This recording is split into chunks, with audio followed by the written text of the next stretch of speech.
This is a journey, a challenge, an experiment.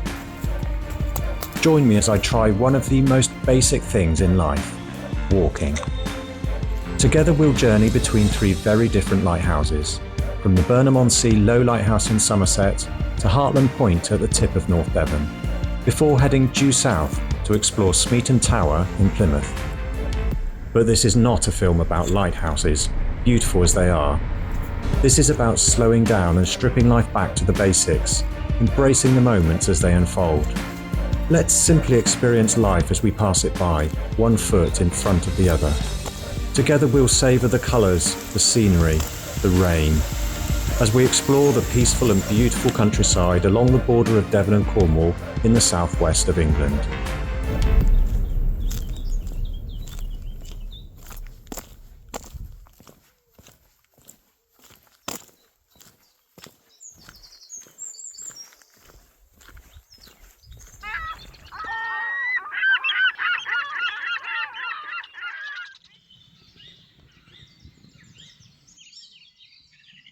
Day 5, a change of plan. It's 5:30 in the morning, and it's looking a much better day at last.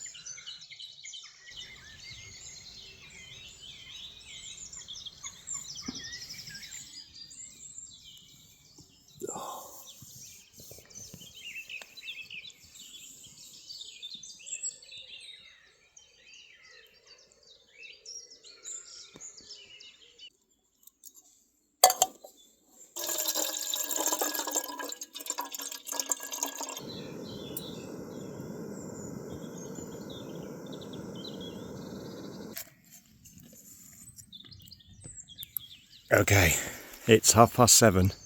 Finally, I'm ready to go. Let's get out of here. Oh, got to hobble on. Just takes me a while to warm up. Here we go then. Oh, I'm hobbling like an 80-year-old. Oh.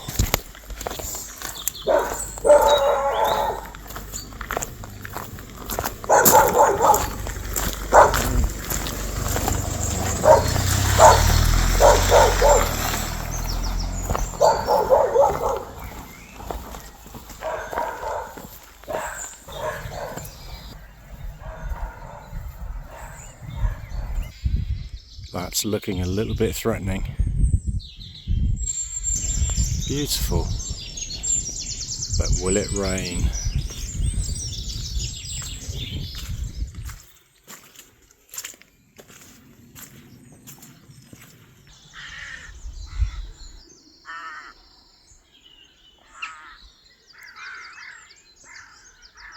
Okay. Ooh. Oh, oops. So they're running away. I'll take that as a positive. Here we go. Hello, boys. All right? Don't you give me no grief. Good boys. That's it. At least you're a bit smaller than the last lot. Mind if I come through? Yeah, cheers. Smile, mate. Oi. Go on. You're a bit close, mate. Back off.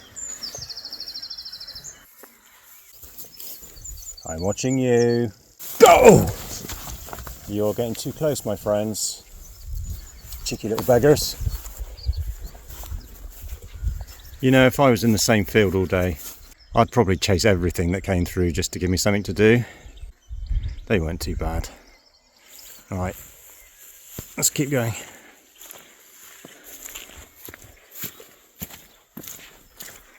That took my mind off the pain in my feet. Actually picked up the pace. About time. Oh. Look at the view.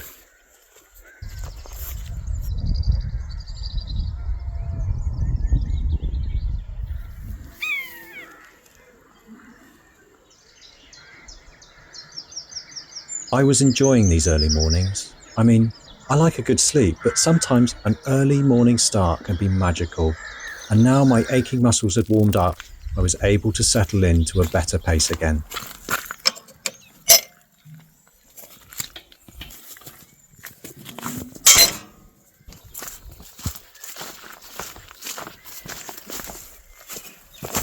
Oh, ouch. I tripped.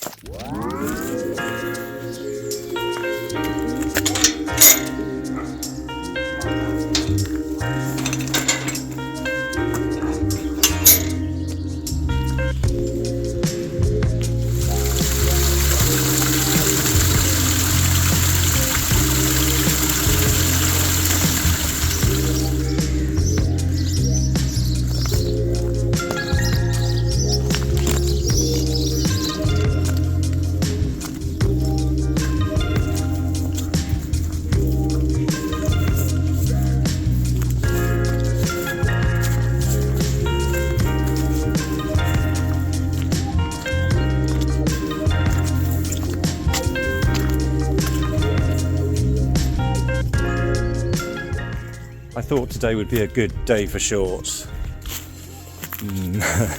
Maybe not. Still, been on worse.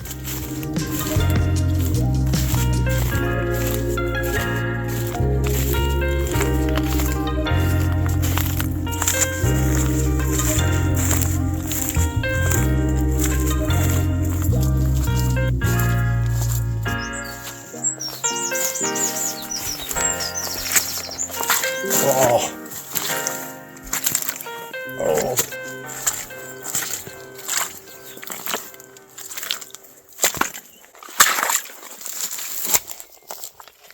Oh yeah.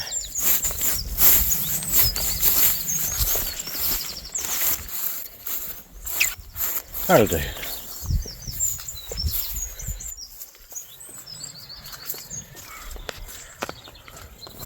This really was a green and pleasant part of the country, and I was immersed in it, enjoying every moment.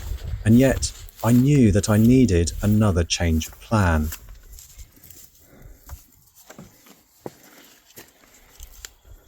There were two main issues.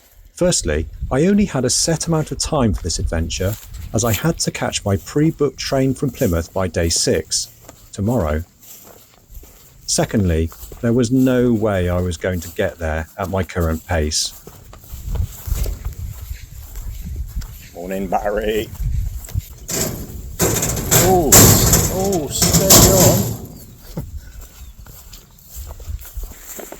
Still, I wasn't too worried. I knew that there was a railway line up ahead, reachable in a day's walk at Gunnerslake, and this would take me straight to the city of Plymouth, where I would still have time to explore the lighthouse before having to catch my train home.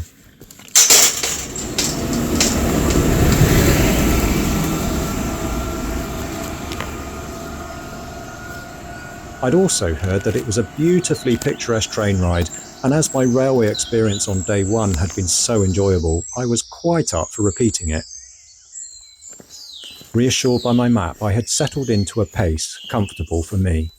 I knew that as the railway station at Gunnerslake was easily within a day's walk from here, I could, based on my current pace, be confident in reaching it in good time. And there's nothing quite like confidence to reassure. With my destination reset, I could just settle down and continue to enjoy the journey.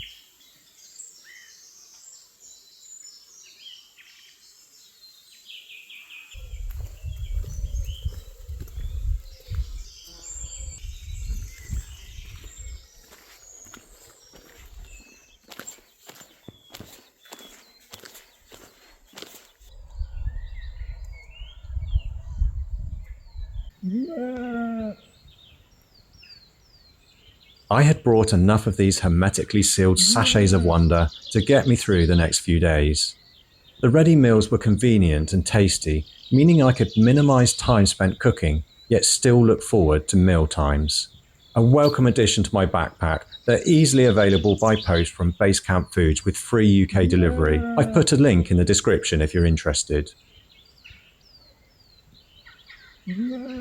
Well, I've just sat down in this gateway because It is the official ceremony of falling off the end of the map and going on the next one.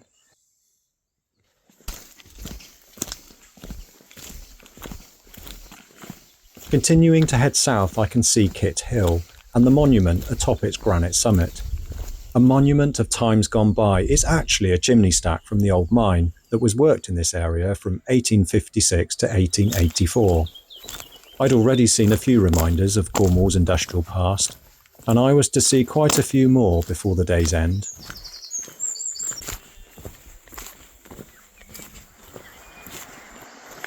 I can hear a river up ahead. Having now dropped down from the hills and into the valley, I was again approaching the River Tamar.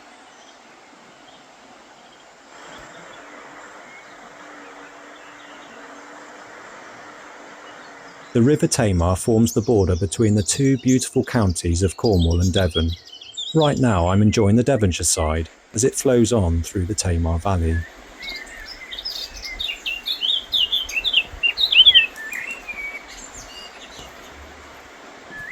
The total length of the Tamar is about 61 miles, 98 kilometres, and I'm guessing that I'm somewhere in the middle of its meandering course. Now on over Horse Bridge, the oldest bridge to cross the Tamar, apparently built in 1437. What a fantastic medieval structure.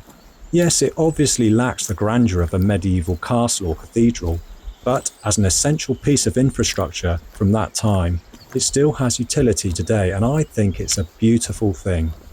It has 6 arches plus a floodwater arch and allows me to cross again from Devon back into Cornwall.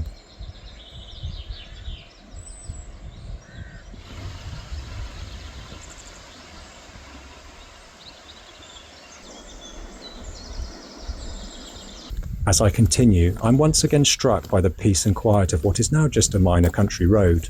Yet this ancient highway would once have been a vitally important thoroughfare, the medieval equivalent of the main A30 I went under yesterday. Its decline to obscurity clearly demonstrating quite how tech and transport have progressed.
another beautiful woodland. This is Greenscombe Wood, a site of special scientific interest atop a river cliff of our old friend, the River Tamar.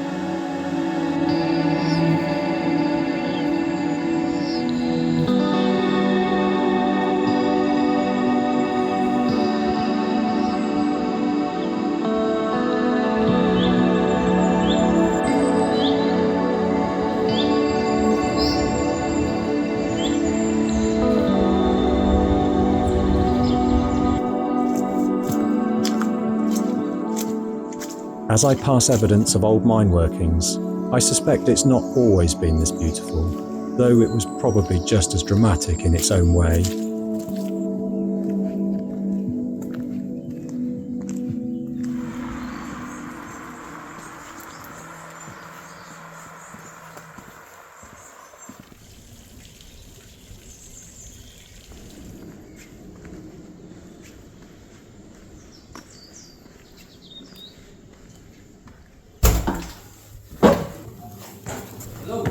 Welcome to the White Hart Inn in Chilsworthy, and what turned out to be another fortuitously perfect stop for the most delicious White Hart burger and refreshing local ale. Plus, of course, the all-important daily task of refilling all my water bottles was successfully ticked off the list.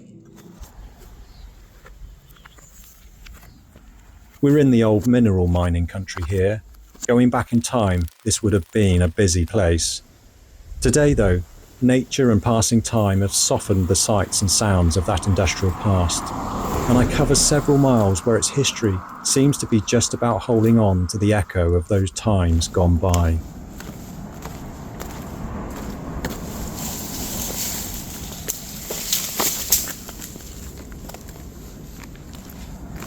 Though it's not long before I see that the resources of the area are still valued today. Here, local stone is crushed for aggregate, I guess to be used as the foundation for more busy roads built to serve our need for speed and convenience.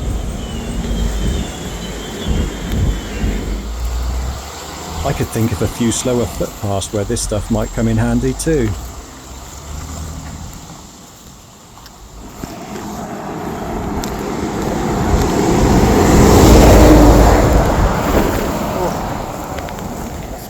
Oh no, another hill. I thought I'd done the Hill of Hills. What's going on? Still, with every hill in these parts, there is always a view worth looking at. Rolling hills and a ruffled blanket of peaceful greenery.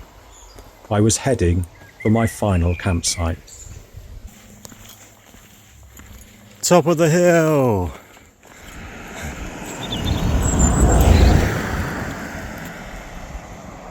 Well, look at that hill. I just walked up that hill.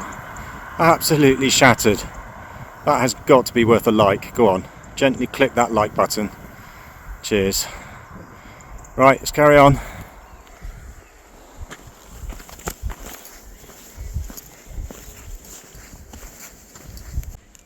Hang on a minute.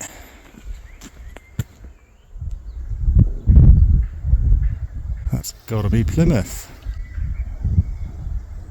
There we go.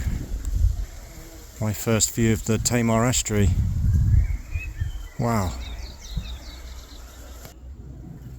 My criteria for my final night was this time a little bit different.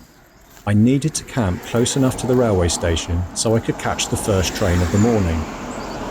After looking online, I figured that rather than wild camping, I would find a serviced campsite that would enable me to begin my transition back to modern living with a decent shower and a brush up. I would be headed for the city with my backpack and would feel better knowing that I was shiny, clean and presentable. After 5 days of walking and 4 nights of sleeping next to hedgerows, I was wondering if I might be looking a little rough. I didn't want to scare anyone.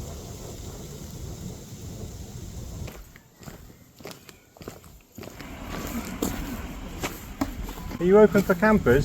Sorry. The tents? No, it's only camper vans and caravans. Well, do you desperately need somewhere, or? Be nice.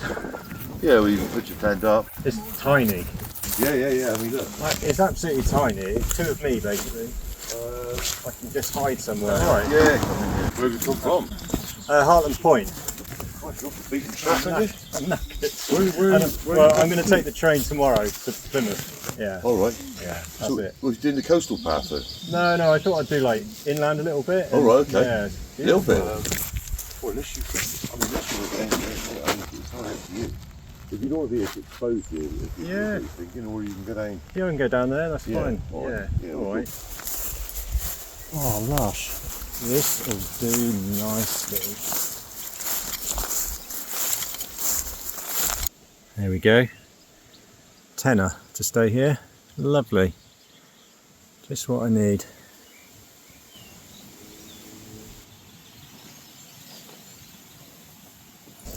Well, we're nearly finished, apart from a train ride tomorrow, which is supposed to be really nice. What a journey. I'm so tired, I've actually camped on a slope, and I don't care.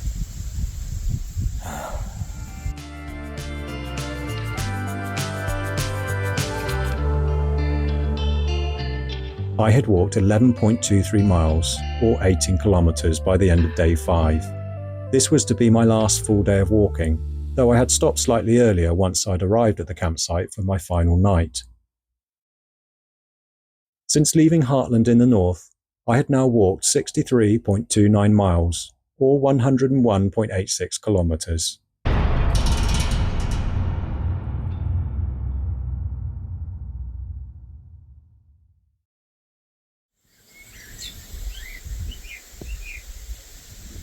Day 6, back amongst the masses.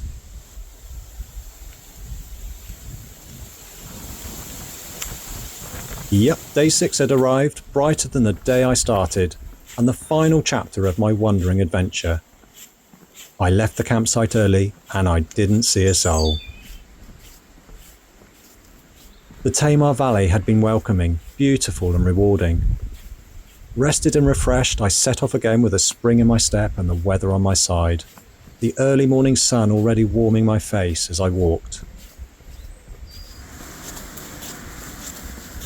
Reaching the village of Gunnerslake, I headed for the railway station to catch the first train of the day.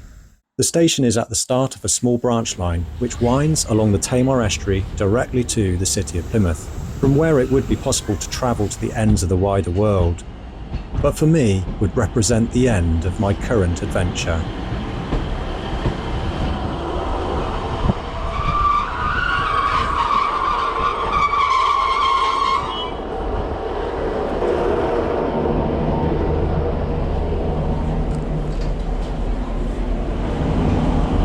Morning, can I have a single to Devonport, please?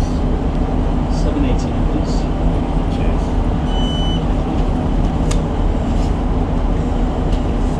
Great, thank you very much. Cheers.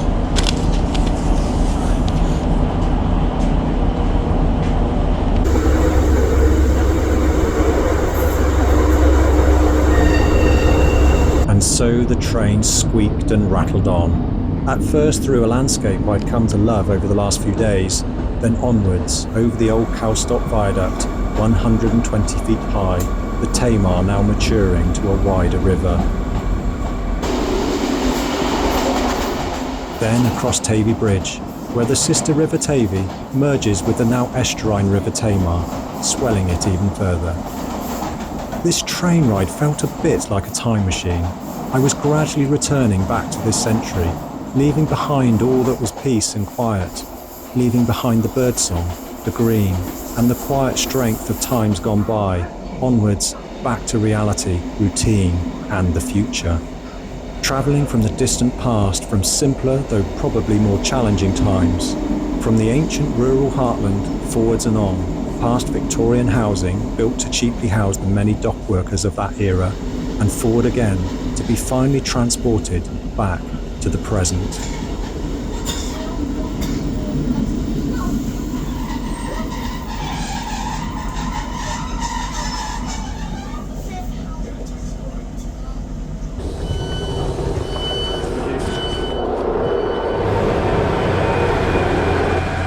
One train ride through centuries of change, from the deep countryside to the cityscape of Plymouth. Still green but noisy, full of modern lives striving to remain ordered. No more quiet fields. Here the grass is cut in a hurry.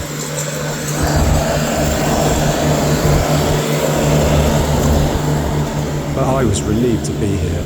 With the help of the train, I'd made it, and my walking time was nearly done. Just a few more miles around the edge of the city to get to my finish point at Smeaton Tower.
Well, I had made it to Smeaton Tower, step by step, and with more than a little help from the train, of course. It was originally built between 1756 and 1759 to stand as a lighthouse on the dangerous Eddystone Rocks about 14 miles or 22 kilometres off the southern coast of Plymouth, where over the centuries many ships had been wrecked. After 100 years of tides and battering storms, it needed to be replaced due to erosion of the rocks on which it stood. Much loved and greatly respected, it was taken down and rebuilt on Plymouth Hoe, first opening to the public in 1884. Now it was to serve as a fitting and final destination for my adventure, with a climb to the top to complete my journey. This was a first for me, and if you've not climbed it before and you have the opportunity, I would absolutely recommend it. Although not all I met in there had a head for heights, it was fun and informative. Let me give you a very quick tour. After paying a smallish fee at the front door, it's up the spiral stone staircase to what once would have been the general storeroom. Then further up a set of steps to the oil storeroom. On then up the next stair set to the kitchen, which would also have been the main living area for the 3 lighthouse keepers if they were not on duty or asleep.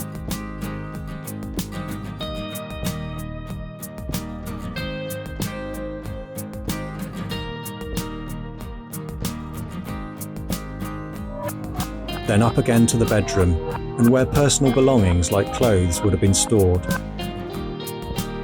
The keepers slept in cot beds with sliding doors to afford some privacy, and, unlike my tent, where you could actually sit up in bed if you wanted to. Then on up into the main lantern room, with access to the outside balcony.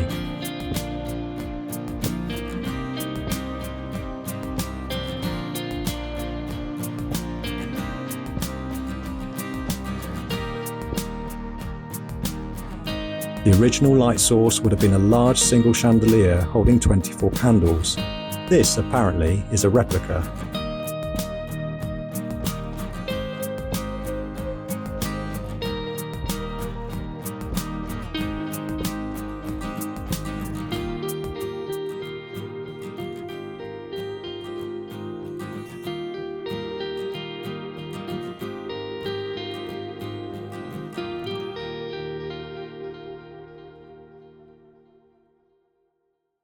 Yeah, sir. Could you take a photo Right. of my son? Yeah, sure. If that's okay. I can't go in there, I can't. That's. Ooh. If you don't mind, if that's okay. Over this side though? You Yeah, like yeah. the heights? Yeah, yeah. Right,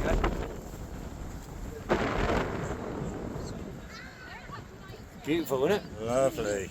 Absolutely. Worth the trip, wasn't it? Absolutely beautiful. Could you take a photo if that's okay? There you go. There he is. Great stuff. Lovely jubbly, look. Look at it, look at it. What you got, look. Look at it. Absolutely fabulous. Sweetens Tower. Get on. Have a lovely day. You too. Thanks for that. Cheers. Cheers, my friend. You're welcome. Take care. Keep it on his foot then. That's it. Well again. Easy. Again. And again.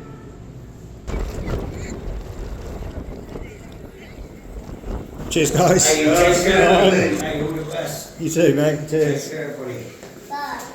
Bye-bye.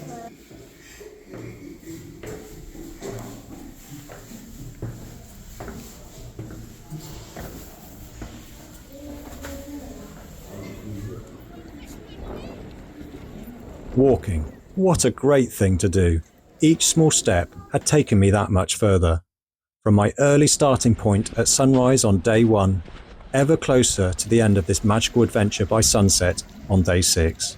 In total, I had walked around 76 miles or 122 kilometres.